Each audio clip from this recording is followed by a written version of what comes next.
and welcome to episode number 5 of Cyber Diaries. We have an exciting episode in front of us, guys, and we have an amazing guest. We have Itamar, who's from Security. So, first of all, Itamar, just a brief introduction, and I guess I wanted to highlight, I guess, to audience on those of us who haven't heard, what is Prompt Security? First of all, hello. Happy to be here. Thanks for inviting me. I'm Itamar Golan, the CEO and co-founder of Prompt Security. And Prompt essentially is a singular GenAI security platform which helps enterprises adopt this amazing technology, aka GenAI, but without sacrificing its security posture and data privacy. So to put it simply, we help enterprises adopt Gen AI safely and securely.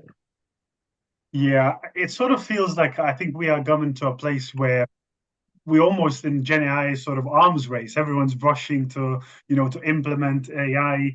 But I guess before we delve into the deeper subjects, I just wanted first to obviously, briefly to touch on, obviously I've seen, you historically worked in data science, in data mining, and I guess I just wanted to, I guess, briefly understand what led you to be part of, founding team or founding company that works in AI security.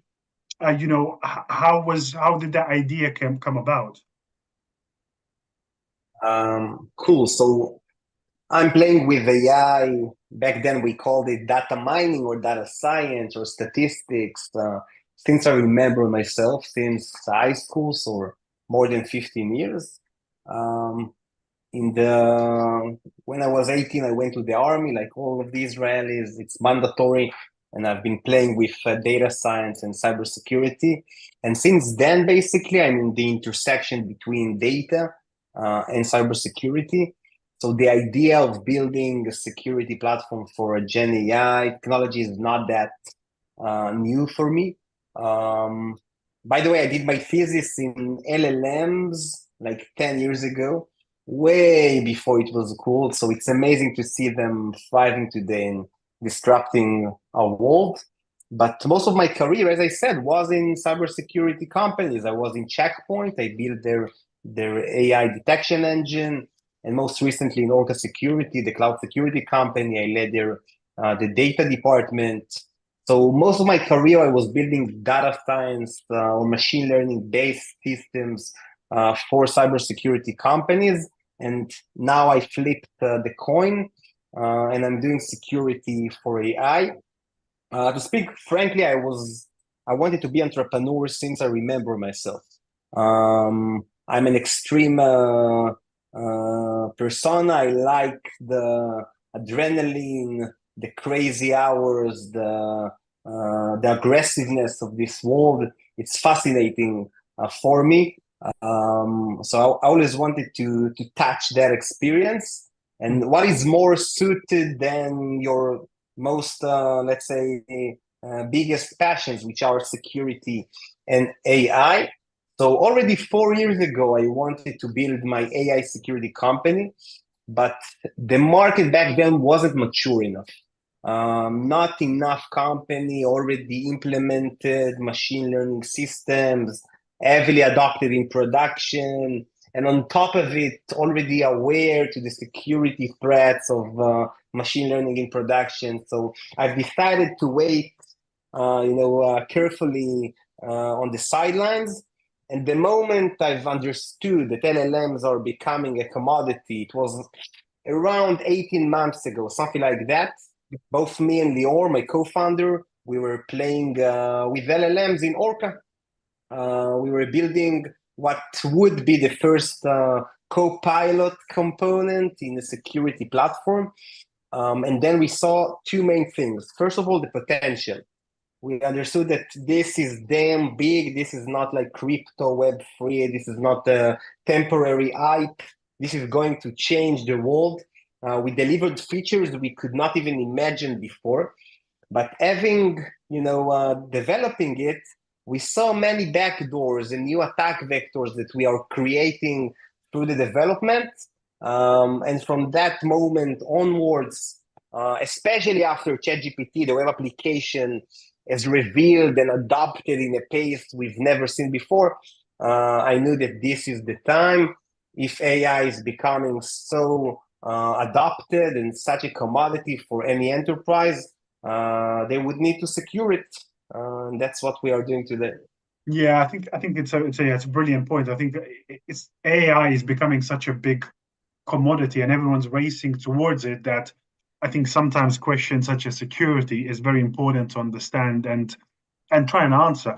Just before we move into more technical, I guess, questions, I really wanted to pick up on that thing. You know, I kind of interviewed quite a few now founders, and it's really fascinating to see. And if you can briefly describe sort of your journey on a few words, because since Ross's Haliluk's book about, you know, sort of that whole field about how VCs operate, how PEs operate, how to found a cybersecurity companies, there wasn't really much information that someone could gather. What is the path from, say, cybersecurity professional to founder of a company, CEO, to the boardroom? So how did you find that path? You know, you obviously said you had an entrepreneurial sort of passion and goal, but how was your route into obviously into being a founder? That's a brilliant question. I was asking the same question myself, like in the years before. What should I know? What do I need to learn? What is the path? And I was waiting. I did another degree in the academy, and I did another managerial position in some enterprise. And I've waited, to collect those milestones in the way to become a mature enough to be an entrepreneur. But to speak frankly, nothing prepares you for it. It's a complete different experience than anything I've experienced before. And anyone out there who dreams about it, just do it. It's a huge fear, and you would never be prepared enough. But you just need to, dive into the deep water, and through motion, you learn how to swim. And remind yourself that also Bill Gates and Sam Altman and Steve Jobs weren't CEOs and co-founders before their first position as CEO and co-founders. So I think this is kind of the jobs that the best school for it is work in progress, like on-job training would be a better phrase. Yeah, I Just think doing it. Yeah.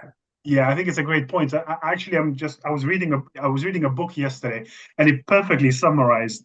It was talking about wartime and peacetime CEOs, and it said most of the books prepare you to be a peacetime CEO, but That's sometimes, the Horowitz book, the yeah, hard thing about the hard things. yeah, exactly. And it was Yeah. talking about, you know, how all of the books talk about being a peacetime CEO, but sometimes you have to roll up your sleeves when competition is out there, when you're launching someone and you need to gain the market share. There's nothing to prepare you. You just have to go to battle and you have to be a different person. So I think it's a brilliant point. So going back to prompt, so I guess, you know, if we start picking some of the ideas on what you guys working, so what would you say some of the groundbreaking, you know, solutions that your company is currently developing to address, you know, challenges with AI security and shadow AI discovery? Because I think these are the two main sort of challenges that you guys trying to address. Yeah. So maybe a few words about prompt before to understand the product offering. Our platform essentially offers two main things today. The first one is governance around usage. We let you know which application, which GenAI applications your employees are using, and then we can enforce on top of those interactions your policy in the spirit of if someone is sharing sensitive data, we will detect it and prevent it in real time. That's the usage part. The other side is companies that are building application, exposing tech interfaces, those co-pilots we see in every UI these days. And then they are exposed to new attacks, which we already created in the OWASP top 10 initiative. By the way, I really recommend it to everyone to read it. Then they are exposed to prompt injection and jailbreaks and toxic responses and things like that. So that's the build side. We have the usage side. We are covering them both. I think that the biggest leap in the usage side is the pace. In the past, technologies were evolving in a very linear pace, but right now we are trying to get, for example, this Shadow AI discovery, which lets you know about all the AI tools that your employees are using. And every single day, we are detecting like 20, 30, 40 new tools that we haven't seen the day before. So from day one, I believe, both me and Lior decided that maybe in contradiction or not like other companies out there, we are building a dynamic mechanism. We won't maintain that list as a white list, as a static list, because this is like mushrooms after the rain. We've built in our agent, which is deployed on the endpoints, a dynamic mechanism that intersects the user behavior with the web page of the website or the application, with the traffic that we see in the network. And then in a very high probability, we see a correlation between all of those and a potential GenAI app in a way that we don't need to maintain that list on ourselves. And we take the fruits right now. It seemed like a good solution or decision back then. So that's like one side.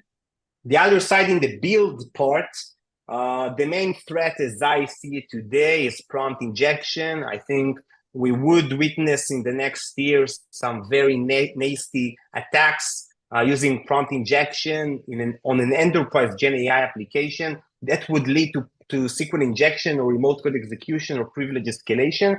And in order to catch them in line, you need to have a technology which is very accurate, very contextual, must be AI-based because you are analyzing natural language, which is super fluid and contextual, and on the same breath, to be in a very minimal latency.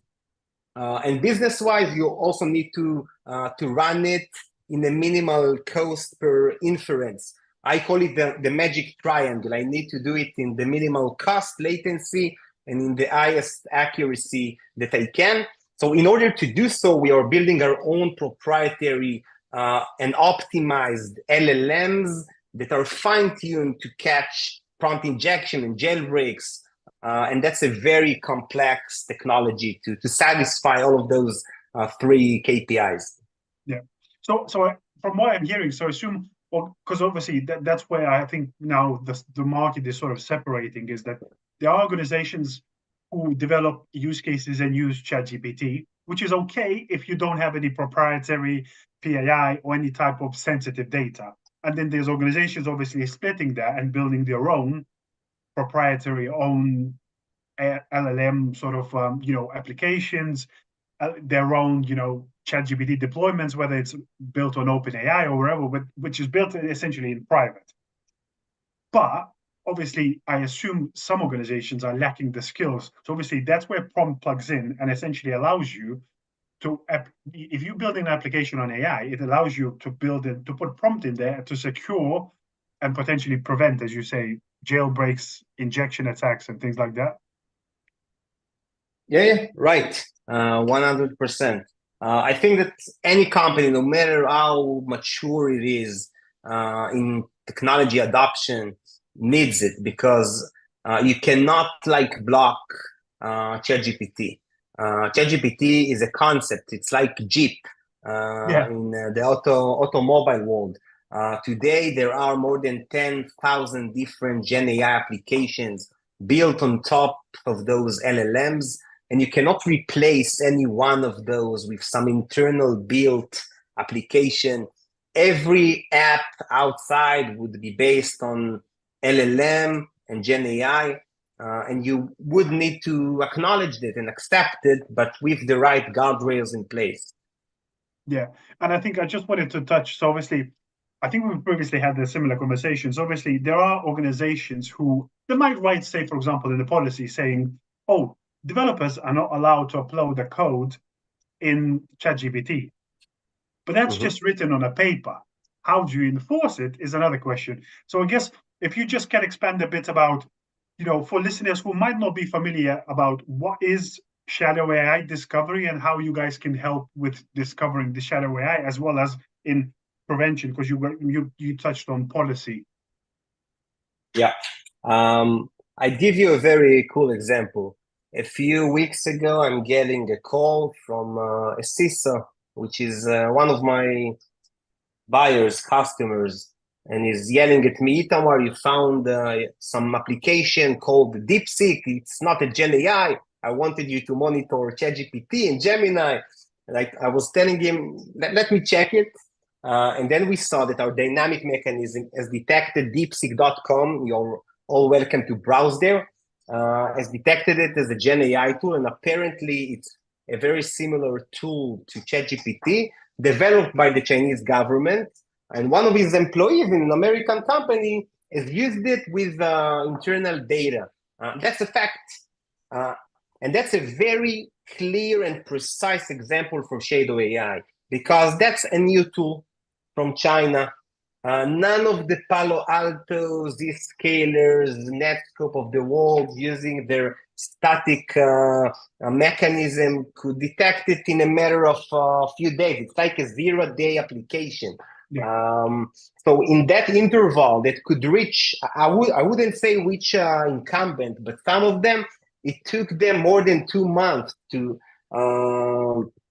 get that into their list. So in that interval of 1 week, 1 month, 1 year, you are exposed to a lot of Gen AI applications you are not aware of, and your data is getting there, and their incentive is to train the LLM at the back end on your data, not because it's yours, because data is the engine, is the fuel for LLMs to get better.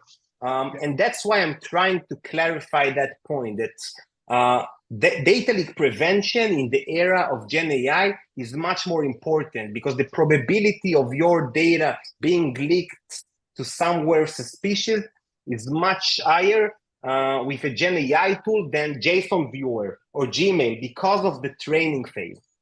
Yeah, exactly. I think it's a very important point, and I think the only way we can do it is through education, and obviously, and hoping you should say all our top 10, all of these initiatives in that AI arms race sort of makes people understand how potentially, what risks they're opening themselves up to. Obviously we touched a bit about cybersecurity, but how do you think, that, the use of AI is essentially evolving its capabilities in the threat landscape within cybersecurity? Because obviously there's always been a discussion around, is it going to come to a point where it's going to be adversarial AI versus defensive AI? Yeah. Wow, that's a big question. I think that all of the sites are going to utilize it. There are already some tools and groups out there that are using AI for better phishing attacks, and a lot of attacks that are utilizing AI to just getting better and more sophisticated. I believe that phishing is the greatest example. You can create amazing campaigns like within a few minutes using AI today. And there are some other tools like Warm GPT, and I wouldn't mention most of them, that are already doing so. But as I see it, also the defense would have it as a better technology. Any security tool we had in the past, from CSPM to firewall to posture management to detection and response, will utilize SOC systems, XDR, will use will use AI, to build better security workflows. I think that the pace of responding into an incident, the pace of finding the relevant information to what you needed would be much faster. So it's a cat and mouse game, as like any other technology in the past. Yeah, I think as you say, it's important to obviously differentiate and where that race is going. Because I think, for example, if you look at even something simple as SOC operations, obviously having level one potentially, analysts, maybe not necessarily, because you can do that with AI. But ultimately, obviously, there'll still need to be some human intervention at some point. So obviously, it's just, I guess, balancing act of getting as much as possible information for human to make a decision as fast as possible. So I think there's a great integrations there. obviously you guys, because obviously you are helping a lot of organizations who are onboarding AI, and we normally talk about security, but there's obviously other questions that are at play. And because obviously you guys work at the forefront with those organizations who are, I guess, at the cutting edge of technology, what ethical considerations should companies be mindful as they start integrating AI? Yeah, that's a brilliant question. First of all, they should know about it, where people or applications have integrated AI. Just a mapping, I really believe, I know it's a cliche in the security world, but you need that visibility. Second, that's also pretty obvious. We already mentioned the potential threat of sensitive data leaks specifically to AI. You need to ensure much harder than in the past that your data is not reaching third-party AIs. So that's second.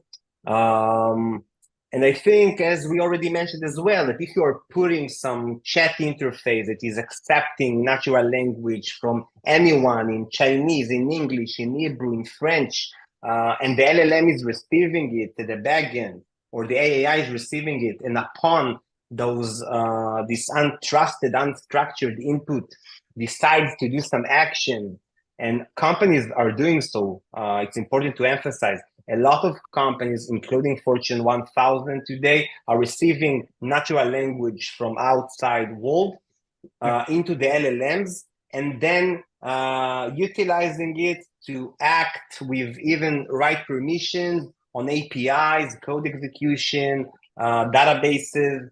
So that's a complete a new attack vector.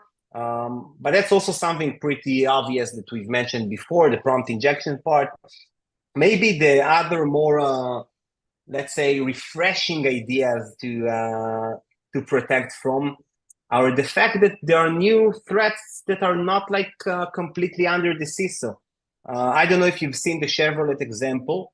Have you seen it? The car dealership with so some Chevrolet car dealerships in the States, I don't remember which one, try to replace their human-based manual customer support chat with an LLM, which was very cool and worked fantastically. But then those Twitter bots found it and tried to play with it and to trick it. And eventually one of the users made the chat promise him a Chevy for $1.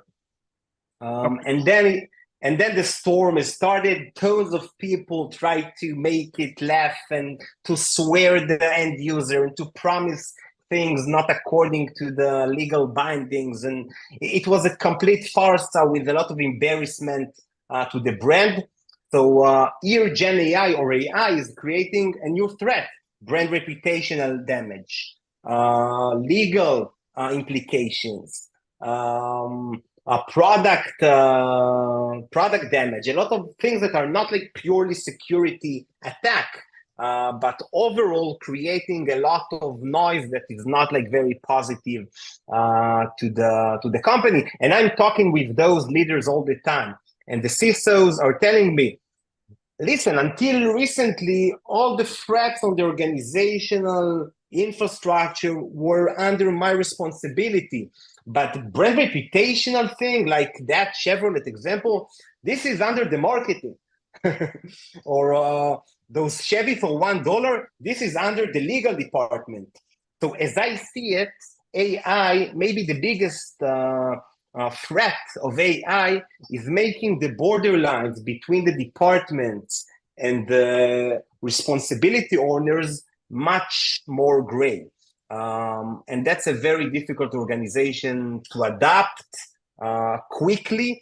And as you said, they need to adapt quickly while everybody, the market, the board, the customers wants them to use AI already yesterday. So that combination is very, very tricky. You said it well. I think it's normally it's the pressure of the market, because obviously being first to the market gives you competitive advantage. But at the same time, and I wanted to pick on your thoughts as well. So we touched a bit about, obviously potential risks as a brand reputation, yes. But secondly as well, I guess at the end of the day, AI or these language models, most of them are still configured or built by human. And then there's the potential, obviously, that humans will introduce its own bias into it. So how do you Mhm. view, is that going to change? Because obviously, one thing in such as scenarios is introduce some kind of regulation or standards. So would you welcome a regulation to level the playing field, or we need to think about something else? That's a good question. There is a huge argument these days between the regulation party and the other party. Mark Andreessen, for example, is in the extreme side of letting it be. No regulation, no enforcement of nothing. I'm mostly on that side as well. I think that the best example for the risks of trying to regulate AI internally could be reflected in OpenAI. Until recently, OpenAI was joking about white men, but not black men. No. Was joking about women, but not men's. While trying to be very equal and progressive, is eventually becoming much more biased. So, and on the other side of the spectrum, if you give it just the data from the outer world, of course, it will adopt and inherent all of the bias we can find in the world.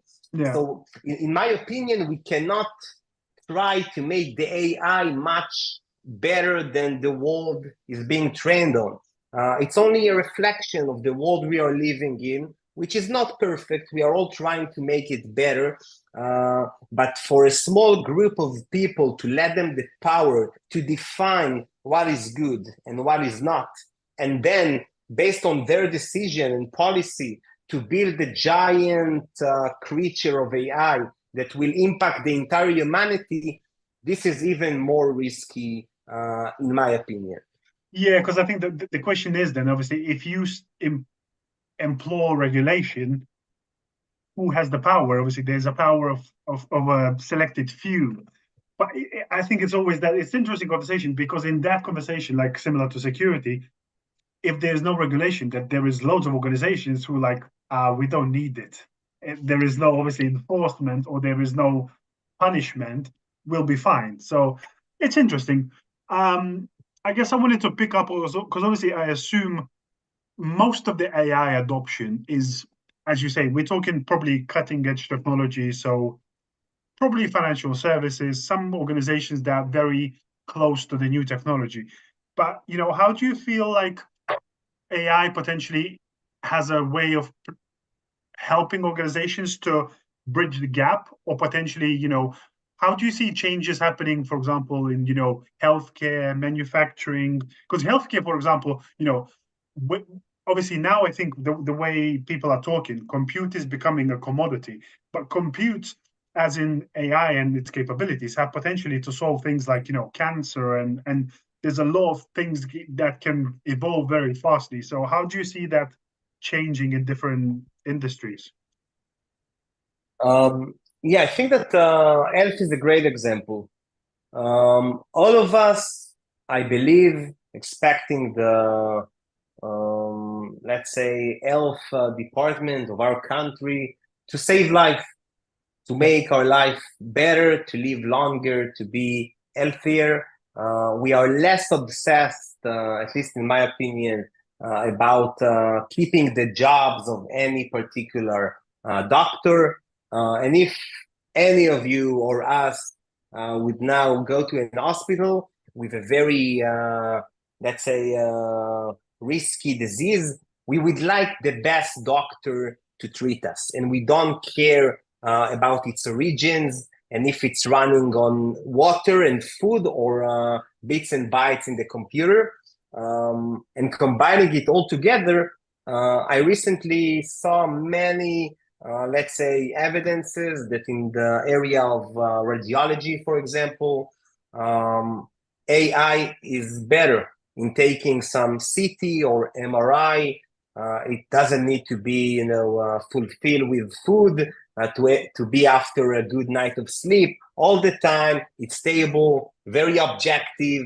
taking the most recommended decision statistically. And me as a patient, that's what I was expecting from my doctor to give me. But as a human, I know that he wouldn't be that stable, that objective, that precise all the time. But AI can be. So as I see it, a lot of the repetitive, very based on tiny details processes could be revolutionized to use AI instead. And it doesn't mean that all of the health industry employees would find themselves without a job. I think that in any other industry as well, the job will be changed. We wouldn't do the same thing as we've done in the last 20 years. We will do something else. But the AI will be an enhancer for us, an accelerator for us, a way for us to do less mistakes. And by the way, maybe to do things that are much more interesting and unique without the repetitiveness of the processes that will be automated using AI. Yeah, I think it's a brilliant point, as you say. We shouldn't think or shouldn't be afraid as AI as being something that's going to replace humans. It's going to be an assistant that potentially, as you say, instead of say saving 10 lives a day, you might be able to save 20, because with the efficiency of AI, you potentially have an ability to see many more people. And that kind of brilliantly sums up, if anybody who's read Cialdini's book about influence, there's a great point there about doctors, how based on a rank, if you wear a white robe and you say to someone that you are a doctor, even if you make a wrong assumption or wrong prediction or wrong, drug to prescribe to and say to nurse to do it, just because of your rank, people will not challenge you. So I think sometimes, having that AI potentially being as a checklist, as a something that can check and verify these things is an important thing to find where mistakes are currently happening and where we can help. Going back to, I guess, in another bit avenue. So we're talking about this mass AI adoption. I just wanted, by the way, to accomplish the previous topic.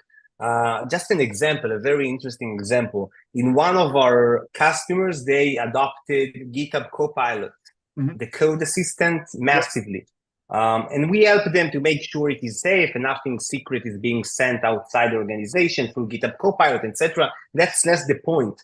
But they distributed and onboarded GitHub Copilot on hundreds of users. And after a few months, they checked the added value. And they've seen more than 20%, let's say, added value in terms of velocity of another code using AI solely. And if we were thinking about it before, you can now think, okay, so they can fire like 20% of the developers. But that's not the case. No one was getting fired. The company created and generated value much more with the same brain power. And that's the best way to look at it, in my opinion. We are not going to replace people. We, as humanity, are going to generate much more value to the prosperity of all of us.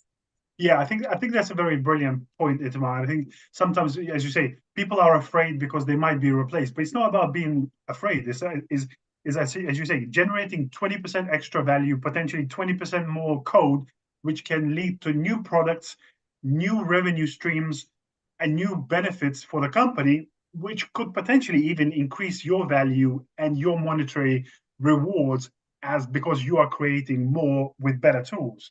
So I think that's an important point. But as you say, switching now a bit of a subject, AI, mass adoption, everyone's looking, all of organizations looking to adopt AI.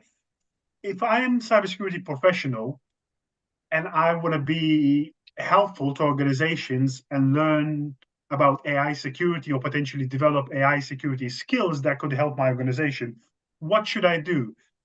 Not talking about potentially, I don't think I've heard of much. Come to work at Prompt Security. Okay. Well, yeah, that's definitely one of the ones. Yeah. But obviously, aside from working for prompt security, how can professionals help their organizations secure their AI deployments? Obviously, with the help of prompt or potentially security professionals, how can they look at developing skills in that area? Yeah, I get that question a lot, and most importantly, I think that this is a complete new paradigm. If you were a very security architect before the AI era, it doesn't mean you would be a good one in that new architecture. So if I would need to concentrate my recommendation into a very coherent one, I would say that you need to understand it. Any security engineer that would like to stay relevant, I recommend you to go to the internet, to play with OpenAI API, to take some open source LLM like Llama 7B, to fine tune it. There are plenty of notebooks out there that will show you how to do so. To orchestrate some application using LangChain or Llama Index, to understand the new architecture, the new ecosystem, to build a basic GenAI application, and then to pen test it. You would see how easy it is. And afterwards, when you get some understanding, try to improve your architecture and privileges and all the guardrails that you were using or not in order to make your following penetration testing much harder. And I think that in that iteration-based process, you would understand AI much better, and on the way, understand how to protect it and to secure it in a much better way. Yeah, I think it's an important point, because sometimes we want something easy, as in, oh, let me do the course and I'll be a master. But I think a certification. Yeah, that's the thing, exactly. Yeah, I'll be certificate master and I'll know everything. But I think the problem is sometimes theory does not meet the reality. And the more you can play with and touch things, the more you will learn. And practicality of it is obviously is going to be a big thing. So, and then going back, I guess, into next. So how do you, if you had to describe, how do you think AI has transformed cybersecurity practices in recent years? And how do you think it's going to evolve over the next 2 to 5 years? Tough question. Forecasting, or for the fools, as we say in Hebrew, it's hard to forecast specifically in AI, which makes the pace like 10 times faster. I would say that in the next 1 to 2 years, I mostly see a lot of processes in the current security tools around, alert remediation and processing in SOC systems, and all the SOC team work on top of different security tools. I see those processes getting much more efficient. The LLMs would ingest the different data sources from your CrowdStrike and Sentinel-1 and Wiz and Prompt Security, and will prioritize it and connect it and suggest you like a coherent story of an incident. So you would be much more productive and efficient. That's in the next 2 years. Looking forward, I think that most of it will be completely automated. I think that the paradigm of solving an alert, remediating an alert, something that is very common today in security teams inside corporates, would be vanished. We would know how to automatically mitigate those stuff. And our way to work would be completely different, but I cannot even imagine it. So I don't know what would be the alternative. Yeah, exactly. I just wanted to, I guess, to touch that point. I see a lot of cybersecurity tools or cybersecurity companies sort of evolving into data lake sort of analytics. And do you feel that obviously organizations that amass customers and amass amount of data, similar to what compute is becoming as a commodity, those organizations that amass a large amount of data, so obviously therefore they will have larger language models. Therefore, I think something like, as we know from before, ChatGPT was free, so obviously it could train the model. So do we think that cybersecurity companies that will amass more data and do more analysis will have a competitive advantage in their tooling because of AI? Actually, I'm on the complete other side, other party. I think that LLMs are that good, like the model is that good, which makes the data that until recently, in the last 10, 20 years, data was the king. If you add the data, this is the new coin. Yeah. This was the power. As I see it now, the added value of getting more data and owning more data is relatively less important than in the past, because if you have X amount of data with LLMs, you can reach almost the same results of a company with 10x amount of data with the same LLM. So for me, it's even an opportunity for more equilibrium in the market. And I see it in prompt security. We raised a few millions in the seed round, but we only raised 2 millions in the seed round, and Anthropic just raised like 2.5 billion from AWS.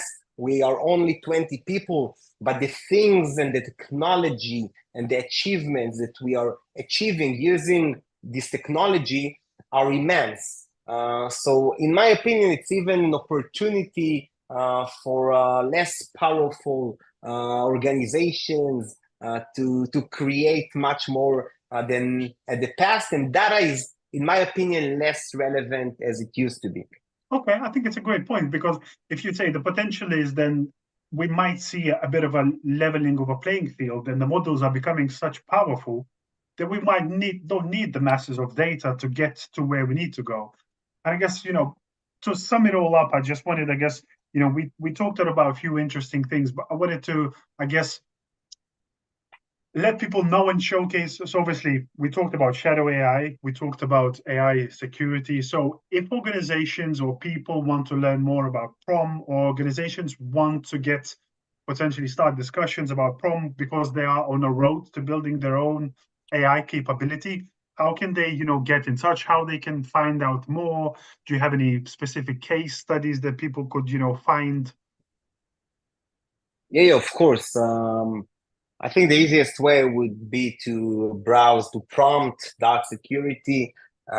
We are a type of a company. We put all our truth outside. Our story and product and architecture is very clear on the website. I hated those security companies when you get to their website and you're like, what they are doing? It's all like a cliches and buzzwords.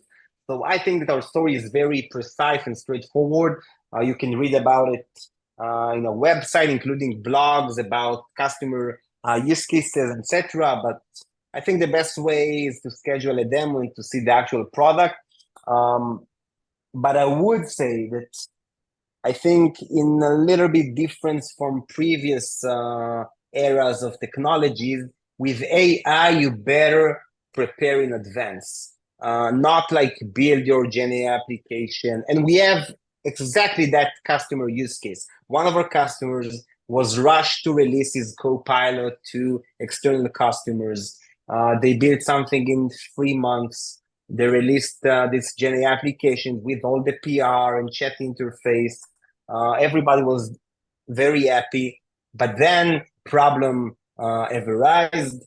People tried to hijack it, prompt inject it, jailbreak, embarrassing print screens on Twitter and LinkedIn, a few prompt injection that were leading to actual infrastructure attacks on databases and code execution, brand reputational damage, etc. And only afterwards, and a bit too late, they were searching for a third-party vendor or something like that that would protect them.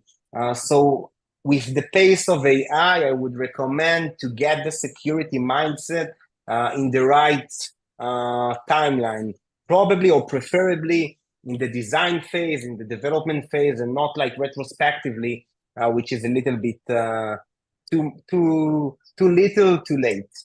Yeah, brilliant. Okay, it's a brilliant advice, Itamar. And yeah, anyone who's wants to get involved in AI security or shadow AI discovery, I guess, go and check out Prompt Security. But thank you very much, Itamar, for appearing and sharing your ideas. It's a wonderful conversation. So thank you very much. I enjoyed it very much.